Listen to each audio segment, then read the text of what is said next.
that's terrible. Right. Yeah. But they do have to worry about their cash flow. They also have to worry about their living situation. So maybe they rent, but they want to own. Mm-hmm. Or maybe they own, but it's not the right zip code or neighborhood or whatever it is, right? So they want to look for something else. The car represents debt, because a lot of people have car loans, or we have student loans, or we have credit cards, or we just have a lot of debt that we have to pay off.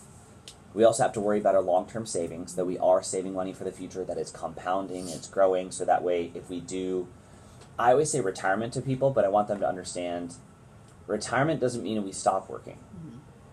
Because a lot of people say, I want to work until I die. Mm-hmm. And I say there's a difference between wanting to work until you die and having to work until you've got it, right? So it's nice to be able to hit a point where we don't have to work. Right. We can choose to work. Choice. Only way we do that is by saving money long term. And then, do you have any kids by any chance? No. Okay. You probably know this, though. Kids are expensive in their own right. Mm-hmm. A lot of parents want to set up college funds and don't know what to do or what to start, or they open one, and it's not a good one. It's not a very good kind, right? We actually, were you here yesterday? No, you weren't here yesterday, sorry. We did a training yesterday about a couple of college funds that were just like not good at all. And the clients didn't. We actually had some associates, brand new associates that were in there. They're like, oh my God, my brother got one for his kids. That was like that. Because they just don't know, right? They just get sold something. They don't know how it works. So I've never sat with a client, by the way. Actually, no. I've sat with one client in my history here.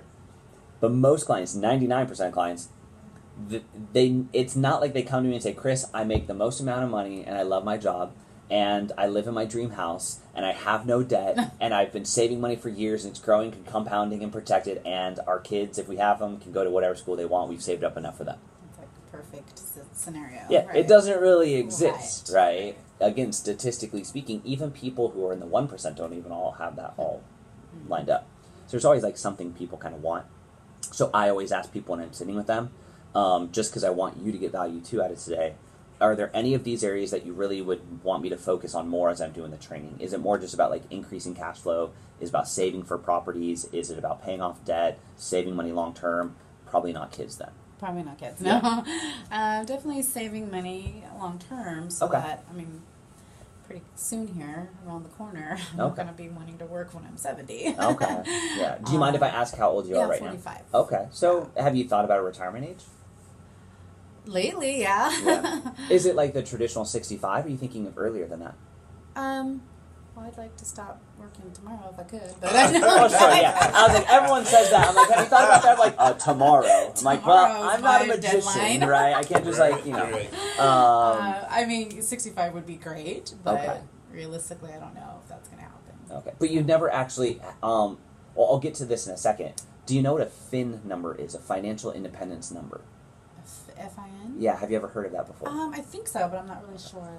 Basically, the amount of money someone would need to have saved up that they could live their lifestyle that they want and still pay their bills and not have to worry about a paycheck. Right. You never had that calculated for you or anything?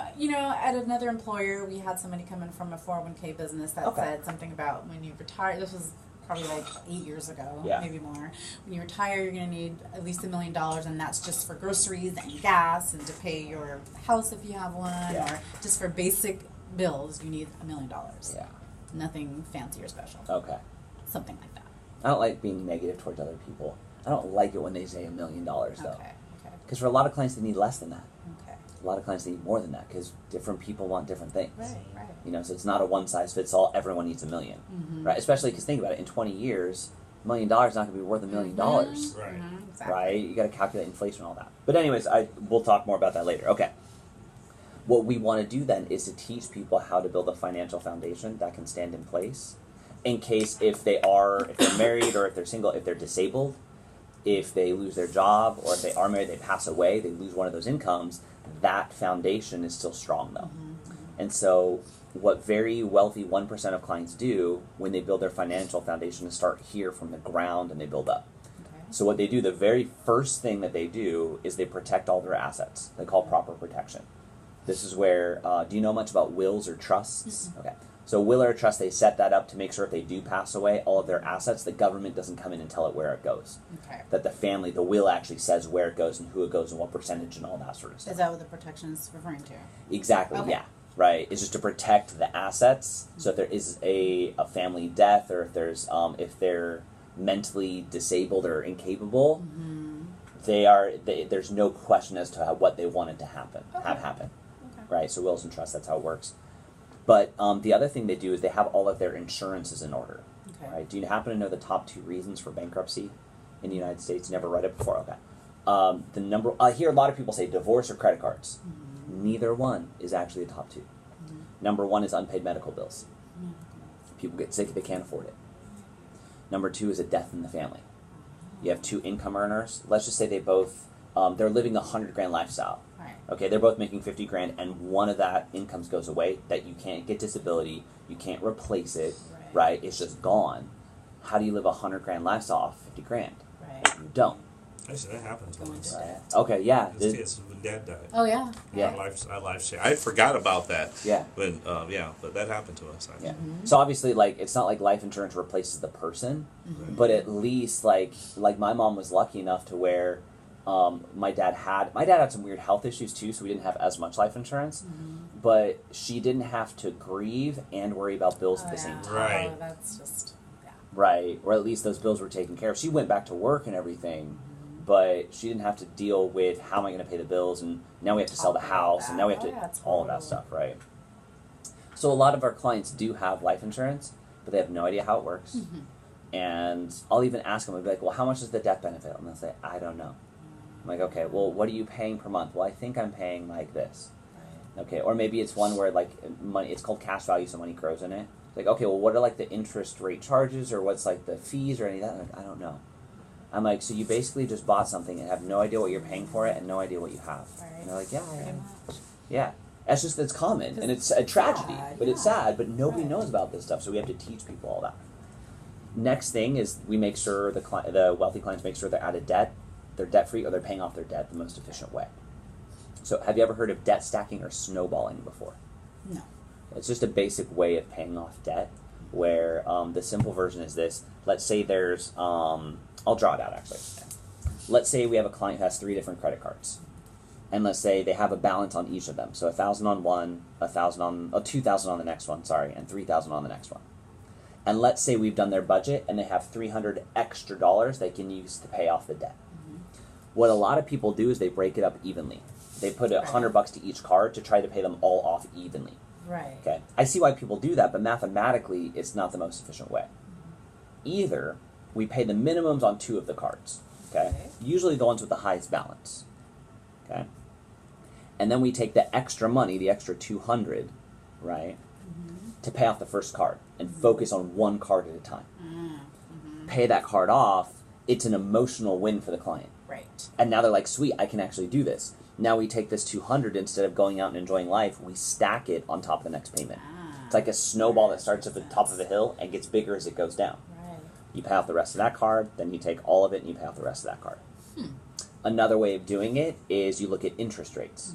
Because if this interest rate had 10%, this one had 20, and this one had 30, it might make more mathematical sense to pay this card off first, because you save on the interest, and then pay this one, and then pay this one.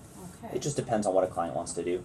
So we just have a computer program, we type it all in, and we press enter. We're like, here's what it is if you pay off lowest balance, right? Here's highest interest. Which one seems like a better fit? What do you want to do? Okay. And then we just implement that plan, and we say, boom, let's bring up our credit card bills and all that, and start making the payments this way. Okay.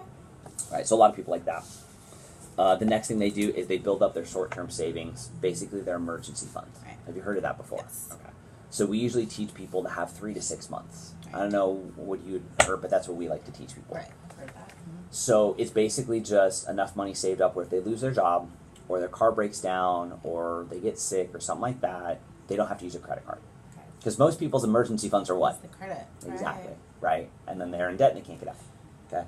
So the challenge, though, is if people are saving money in the United States and they save it short term, where do you think they save it? What's the most common place?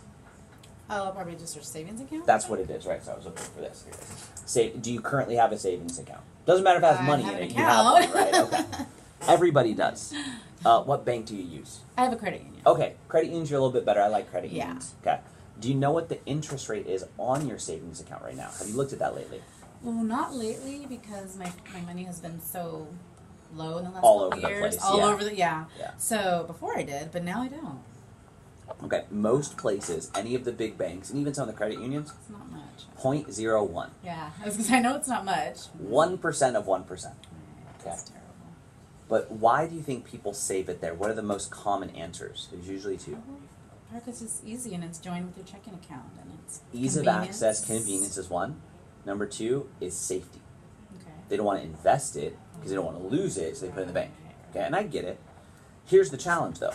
People don't ever think about inflation, right? Have you heard of inflation before? Yeah. Okay, most people have. Do you know how inflation works or what it averages on a yearly basis? Not really.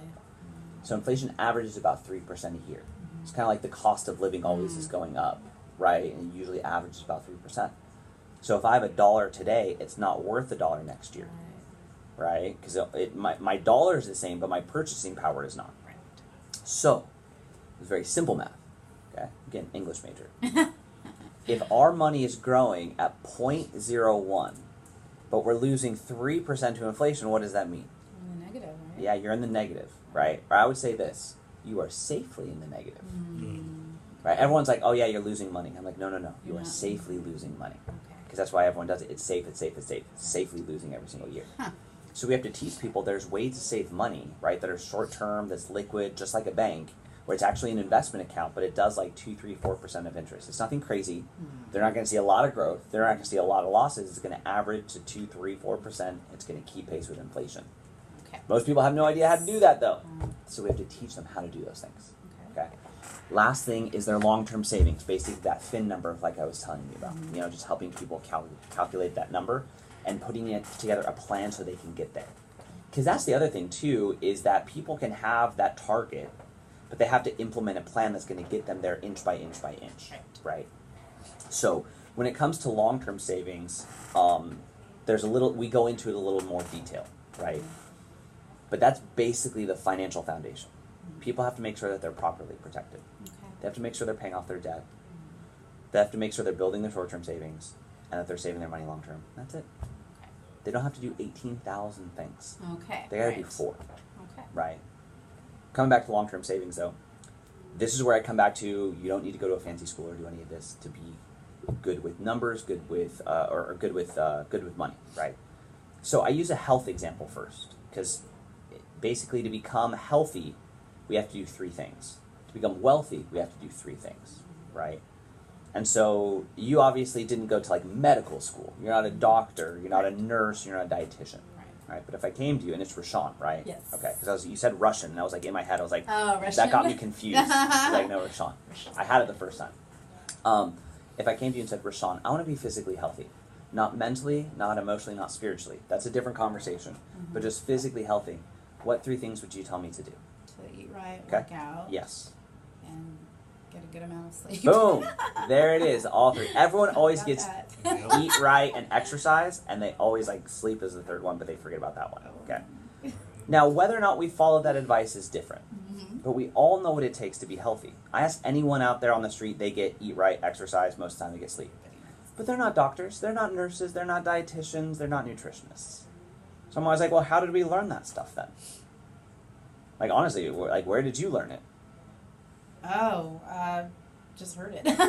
I would say media, news, radio, TV, shows.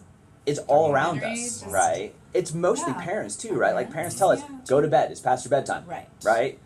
Don't eat junk food, eat healthy food, and go outside and play, right? Don't Yes. sit around all day. Definitely said that. Okay, so our parents kind of